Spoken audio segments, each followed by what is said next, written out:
হাতের তালুর ছোঁয়ায় বানানো এই কালাই রুটিতে সংসার চালাচ্ছেন আবু ফাকরুল ও হীরা বানু দম্পতি।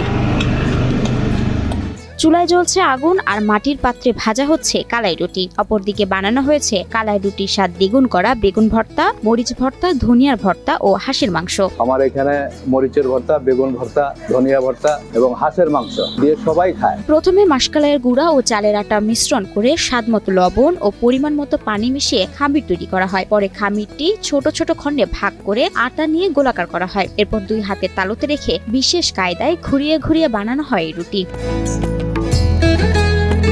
মাসকলাই ও আতপ চালের আটা দিয়ে বানানো মোটা ও সুস্বাদু এই কালাই রুটি সাধারণত চাঁপাইনবাবগঞ্জ অঞ্চলের একটি ঐতিহ্যবাহী খাবার হিসেবে পরিচিত। তবে এবারে এই খাবারের স্বাদ নিতে যেতে হবে না এত দূরে। উত্তরের জেলা ঠাকুরগাঁওয়ে মিলছে এই স্বাদের কালাই রুটি। কালাই রুটি মূলত চাঁপাইনবাবগঞ্জ বা রাজশাহীর খাবার। উত্তরাঞ্চলে এই খাবারটির আসলে প্রচলন ছিল না বা এখনো নেই সেরকম ভাবে।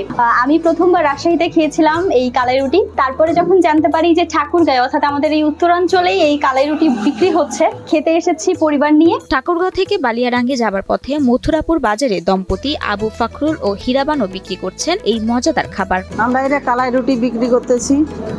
আমরা দুইজনে মিলেই করি, আমরা দুই স্বামী স্ত্রী মিলেই করি। প্রায় 4 বছর থেকে কালাই রুটির ব্যবসা করে আসছেন আবু ফাকরুল ও হীরা বানু দম্পতি। দীর্ঘদিন আগে একটি সড়ক দুর্ঘটনায় পা হারাতে হয় স্বামী আবু ফাকরুলকে। হিরন আরও মিনারেল ওয়াটার মাত্র 50 পয়সায় প্রতি লিটার। সংসারে নেমে আসে অভাব অনটন। আমি ব্যবসা করতাম, অ্যাক্সিডেন্ট করছিলাম, অ্যাক্সিডেন্টের পরে অকেজো হয়ে গেছিলাম।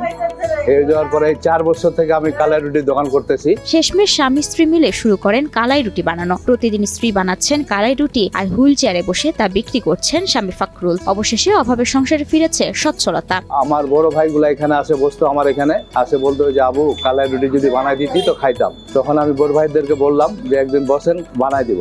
তারপরে বড় ভাইরা একদিন বসলো, বানাই দিলাম। বানাই দেওয়ার পরে খাইলো, খাওয়ার পরে বললো আবু তুমি কালাই রুটির দোকানটাই করো। প্রতিদিন 70 থেকে 100টি কালাই রুটি বিক্রি করেন তারা। যা আয় হয় তা দিয়ে ভালোই চলছে সেই দম্পতির সংসার। মোটামুটি ভালোই বিক্রি হয়, 100 রুটি বিক্রি হয়, কোনোদিন 100-র উপরে রুটি বিক্রি হয়। আবু ফাকরুল ও হীরা বানুর বানানো কালাই রুটি খেতে দূর দূরান্ত থেকে প্রতিদিন ছুটে আসছেন ভোজন প্রেমীরা। আমরা এই রুটি খাওয়ার জন্য 3 কিলো পিছনে চলে গেছি, ওখান থেকে আবার ব্যাক হয়ে আসলাম এই রুটি খাওয়ার জন্য।